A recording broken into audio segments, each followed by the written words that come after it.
breathing too heavy, you're working too hard, and you're not in the fat burning zone, and they make it very, they make you very aware of how hard you're breathing. Yes?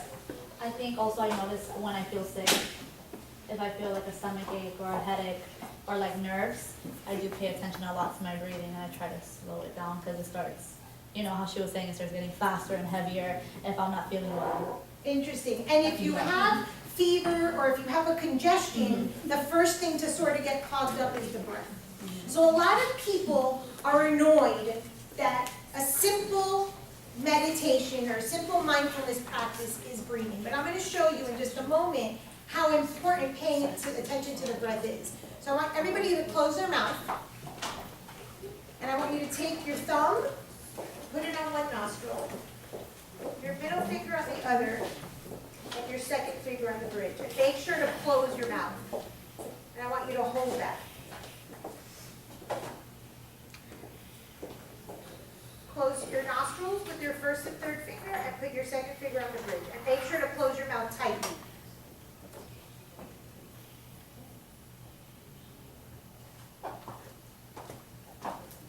She's so not like that.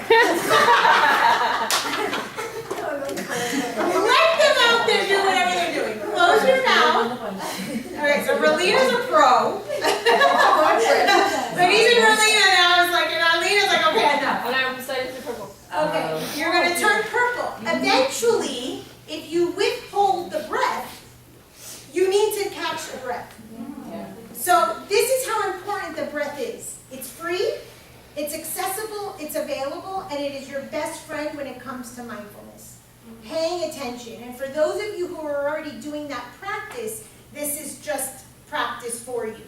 Okay, so the breath is always available to us. So I want everyone to just close their eyes and take a very comfortable stand. So uncross your legs, just get very comfortable.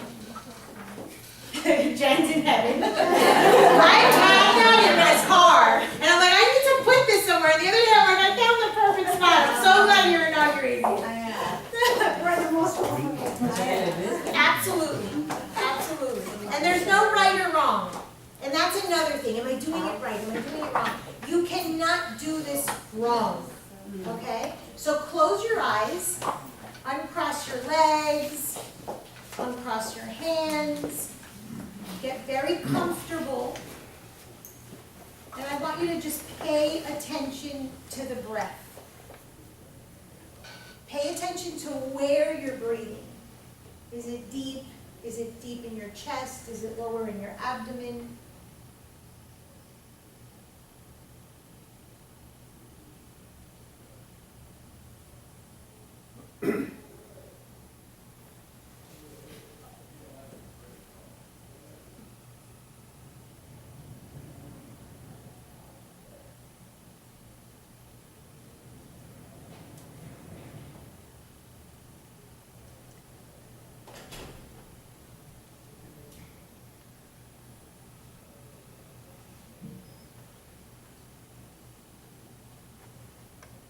Once you really get in touch with your breath, then you can open up your eyes, and who wants to share and describe what they felt?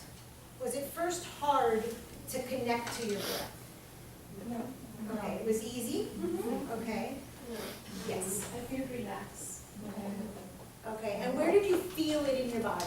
I feel like everything, just, I don't know, different, like, so much peace. And did you feel peaceful and relaxed all over? All over. Okay, excellent.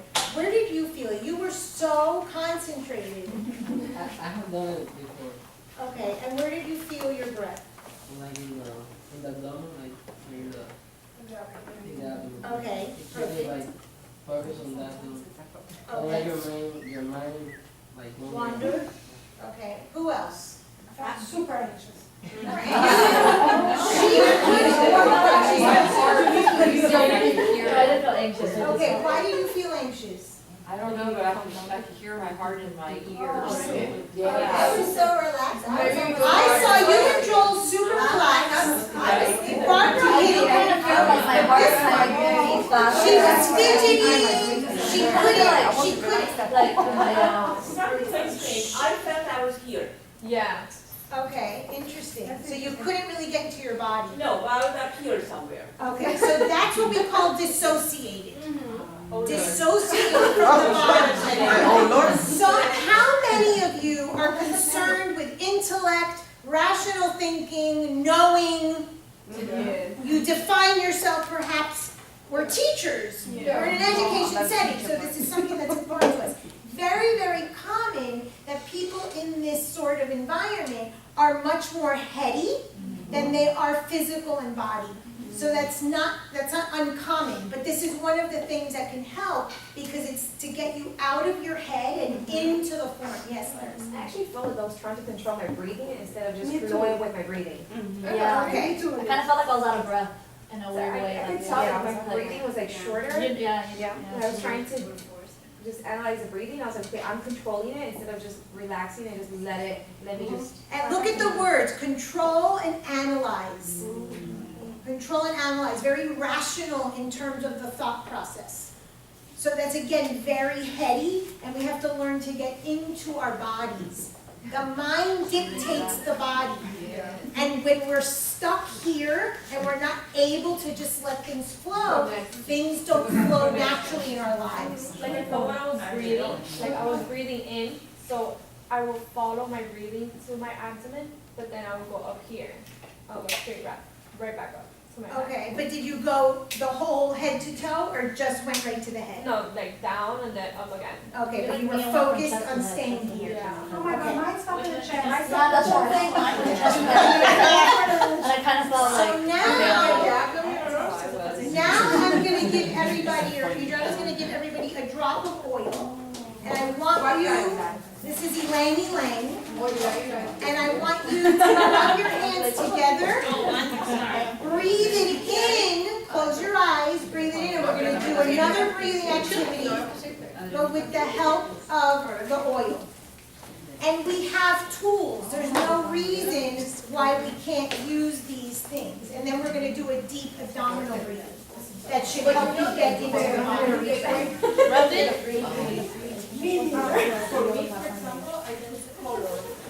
Okay, that's a very good technique, thank you. I try to see where they focus on there and try to see where they go all the way. And that's our anatomy teacher. It's perfect, that's a very, very good suggestion. So Thisbe is talking about associating a color, and what I do is I associate a color to the inhale and a color to the exhale. So that's another technique that you can use, but now we're gonna use scents. So rub your hands together. Again, I want you to close your eyes, inhale, and let the scent take your breath, and see if that helps. Maybe Barbara, that'll help relax you a bit. And you can keep the scent in your nose, or you can put your hands down, whatever you're drawn to do.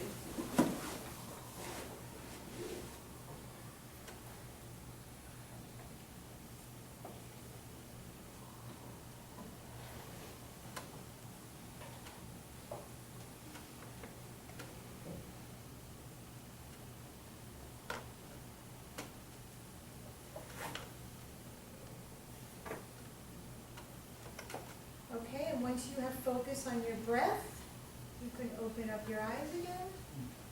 Norina, did this make a difference to you? A little bit. Okay, what did you feel this time? I came down up to here. Okay.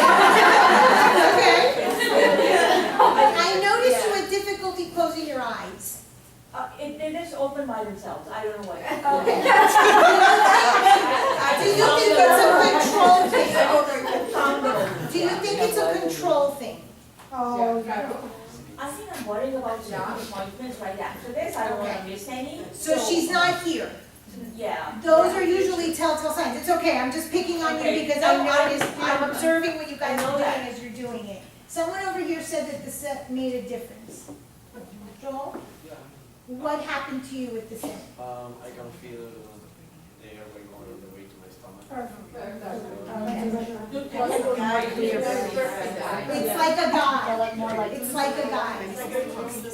Yeah. My brain is And again, it's a way of using the senses to help rather than hurt. So essential oils are a phenomenal way to do mindfulness. And they're super cheap. You can get them anywhere. One drop goes a long way. Chris brought his infuser. This one a girlfriend of mine made, and you can make your own. You can get some oil, put a few drops, and have a spray at your desk. I'm constantly putting essential oils, or I have a roll-on in my bag, and oftentimes that in itself will be like, okay, get back to center.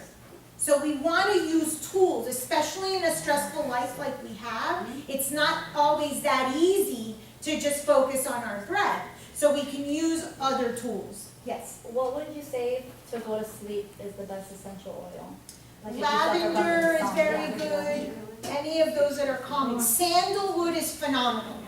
A drop of sandalwood on the bottom of your feet, on your crown chakra, and on the palms will put you to sleep in a minute. So here, On the crown chakra, right here at the top of your head, on each sole of your foot, one drop. And on the palms, above your hand, and you will be out like a light.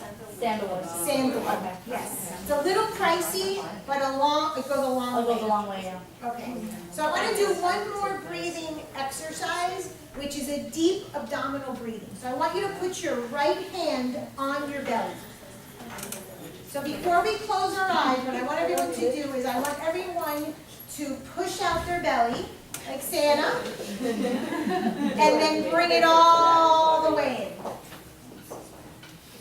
And push it all the way out, and then all the way in. So we're doing an inhale, out, and an exhale all the way in, lungs empty, in. How does that feel? Awkward. Very awkward. Very awkward. How many of you have babies at home? I know Chris does. Teenagers counts? No. Neither do husbands. Newborns. If you pay attention to the baby, and Chris, you might see this with your daughter, they inhale out and exhale. We breathe incorrectly.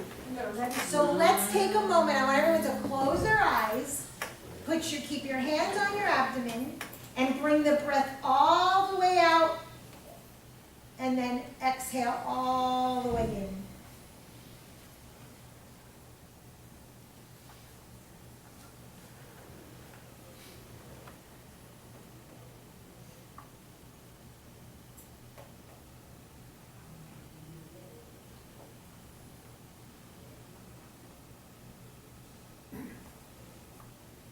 Take another breath, and you can open your eyes. Now what changed with such a deep breath? Did anyone feel a difference? So kind of lightheaded. Yeah, okay. Yeah. Interesting. I feel full. Like, Yeah, like a, yeah. like my organs are full of oxygen. Okay, excellent. And most of us breathe extremely shallow, and we don't even let the air flow all the way through. We stop here. And when we're angry, or we're frustrated, or we're worried about student appointments, or we're nervous about a test, or whatever it is, this is one of the best ways, is this deep abdominal breathing. We call this yogic breathing, where you have a very deep breath, and it oxygenates everything. Anyone ever hear of the oxygen bar? Where you go and you pay, and you put the oxygen? You don't have to pay for that. You can do this at home for free. It aids in weight loss, it aids in memory, it aids in just emotional regulation. Mindfulness practices, and these are just a few, and each week we're going to take a different topic and study it more at length. Mindfulness practices have shown to increase neuroplasticity in the brain, help with emotional regulation. So if you were to do this maybe after 3 or 4 weeks of mindfulness, that same exercise with the ribbon, you might be less frustrated, less anxious. You might become, let the students wait, they're going to be fine. You have an appointment, you'll be there right on time. We have to learn to be for ourselves before we can be for others. And if anybody has ever gone on an airplane, it's the first thing they say, put your mask on you first, and then on the child you're traveling with. And that's where mindfulness really helps. And if we are emotionally regulated, where we're less angry, we're less frustrated, guess what? We're gonna give better customer service, we're gonna give better classes, we're gonna be in happier moods, we're gonna have happier families. Okay? So the yogic breathing is excellent. One little question. How many of you felt better on the inhale when your belly was out than the exhale? Okay, and the rest of you felt better when you were exhaling, when you were empty? Just psychological 101. For those of you that feel better when you're empty on the exhale, you have a tendency to put yourselves last. On the exhale, where you have no air, there's psychologically, you're thinking, I don't want to take up space. So you want to practice getting comfortable, maybe not taking up a lot of space, but at least taking up the space that you deserve. Isn't that so interesting? What does it mean when you're cool? 10 minutes. Then you're much more comfortable in your space, taking up your space. You are better food? And that's healthy. You are better food? That's healthy, Feel Arlene. better for Excellent. yeah. That's excellent. You know your space, you know your place. And that's what we want. But more people feel more comfortable on the exhale than they do on the inhale. Because they don't want to take up their space. Out of curiosity, what sign are you? I'm a Pisces. Wow. So you've done some really great work, because I'm a Pisces. And Pisces don't tend to feel that way. I know, So A++. Okay. So I'm going to pass out this informal practice sheet. This is your homework. Just the one that says informal. And what I'd like is for you to pay attention this week to your breath. At any moment you're sitting at your desk, or you're washing dishes, or you're taking a walk, pay attention to your breath. Mindfulness is a practice. That's how the brain changes. And my timekeeper here is telling me that we're almost out of time, but I want to do one activity with mindful eating. One of the, I'm going to pass out an orange to everybody. Do not open it. Do not unmindfully peel it. One of the best things that we can do.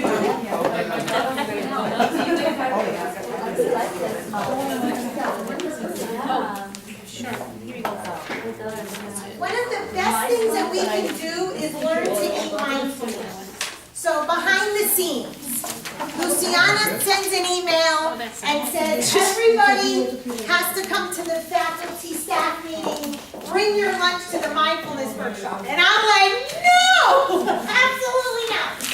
Because if no one would be aware, we'd all be eating. We're usually rushed, we're not paying attention to the food. And there is so much, and the dietitians can attest to this, there's so much disordered eating in this community, and oftentimes it's because we're not paying attention to what we're putting in our mouth. We're just on autopilot. Can you take one and pass that down?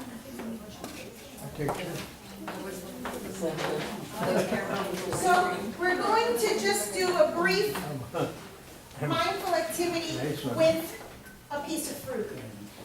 And what's inside fruit? Seeds.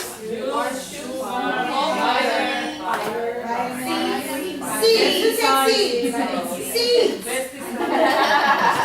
A fruit is the best thing to do mindfulness activity with because in it has past, present, and future. Wow. It has past. The past is the soil, the farmer in the truck, whatever it did to get to your grocery store. The present, which is what we're going to eat. And then the future is the seed that can make more. So it's wholeness. And so doing mindfulness activities with fruit is very special because it's so inclusive of past, present, and future. Okay? So first I want everyone to close their eyes. And I want you to just hold the orange, touch it, maybe roll it on your hand, on your body, whatever you're drawn to do. I want you to physically connect with the fruit. And physically feel something about the fruit.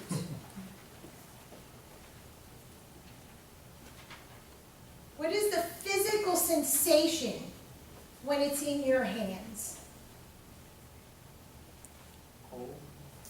Cold, smooth. Some depth. I have some The bumps. shape. The shape. Well, keep your eyes closed. Okay. It's squishy. Okay. A little dimple. So there's a physical sensation about it. Connect to that physical sensation, and I want you to think of something that reminds you of that physical sensation. So something smooth, something cold from your past that comes up, that is conjured up when you are touching the orange. And just keep that for yourself. Now I want you to bring it to your nose and see what you smell. Oils? Orange mixed Okay, with so you're oil. smelling the oil. Orange lemon. Now I want you to bring it to your ear.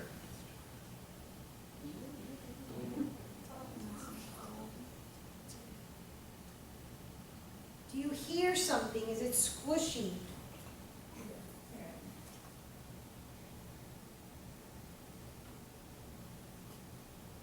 Have you ever heard an orange before?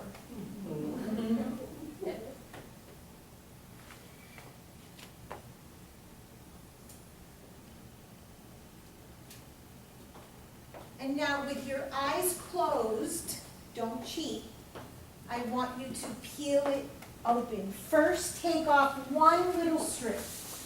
Don't try to peel the whole thing at once. Keep your eyes closed and see what it feels like to peel off just one little piece. Does that change the physical experience? Natural. Natural.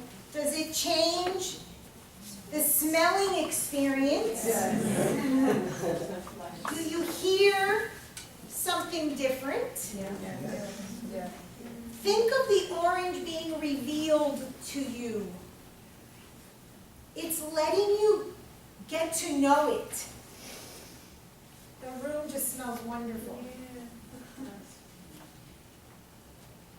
Get intimate with the orange. If we don't get intimate with our bodies, with our food, with our breath, we're walking through life as zombies in autopilot. Autopilot is not life.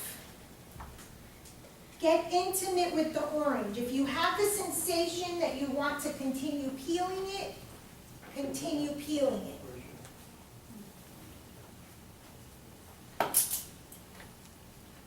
Maybe it brings a memory up of a certain smell or a childhood memory. Connect to that memory.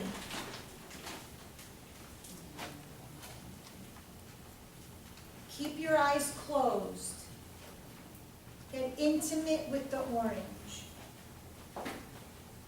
And when you're ready, if you like, eat it. And what I'd really like to do is let you really taste the juice as you swallow it. Before you swallow it, don't swallow it in a chunk. Mix it around in your mouth. Get to know the juices. Get to know the parts of your mouth. Maybe your teeth feel gritty where the palate of your mouth feels soft with the orange touching it.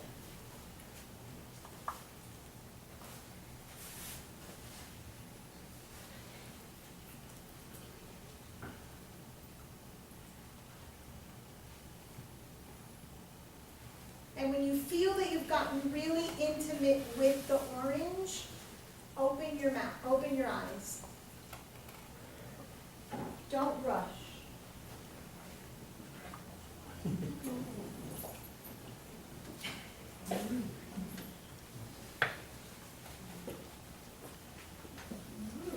How many of you are on a keto, carbohydrate, low something diet?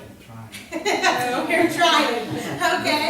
Were you thinking, oh my God, this is gonna take me over my carbs for the day? What thoughts were going through your head when you were connecting with the orange? The orange, since I felt like a little bit gritty and a little tough. It reminds me, because I used to dance, so it reminds me sometimes of how I would get my scars on my knees when I would either get a bruise or I would cut myself. So I remembered that. Interesting. And mindfulness will connect us to memories, oftentimes traumatic memories, so that they can come up to heal.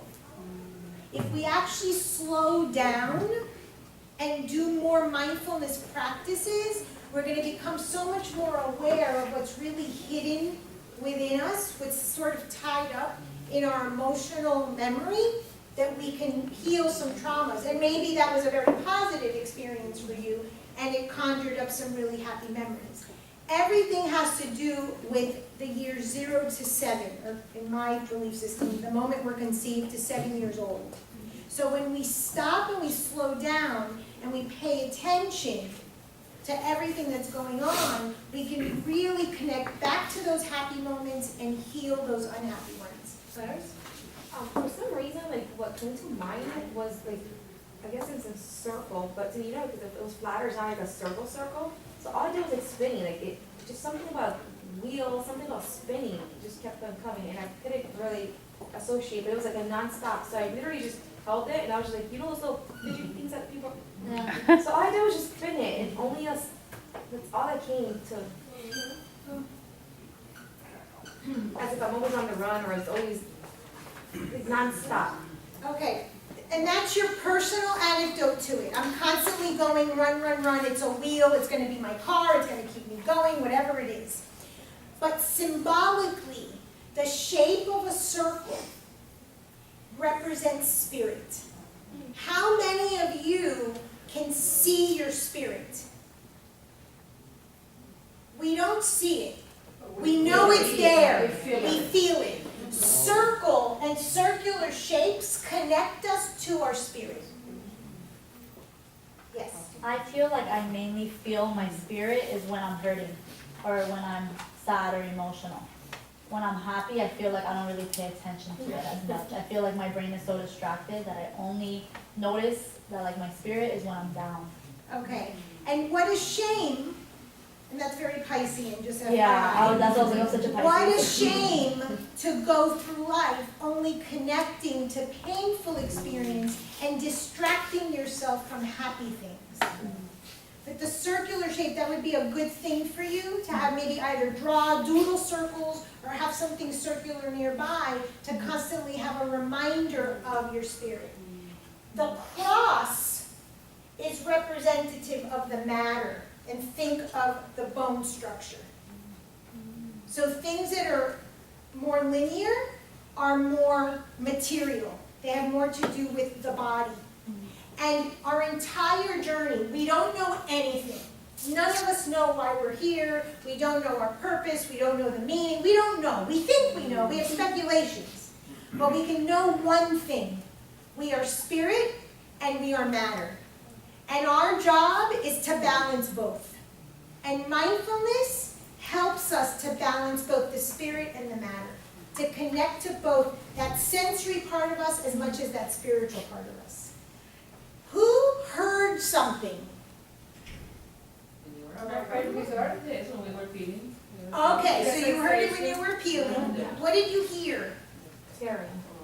Like a tearing? Okay. Did anyone hear it when you just put it to your ear? Because I did. Yes, when I put it in my ear, it's like a connection between my brain and the thunder. Okay. It's like I feel like the echo goes toward to. Interesting. Did anyone have an that it had been on, or the farmer that had picked it. Because oftentimes, as we become more mindful, we become much more aware of everything that's interconnected with the experience of that object that we're being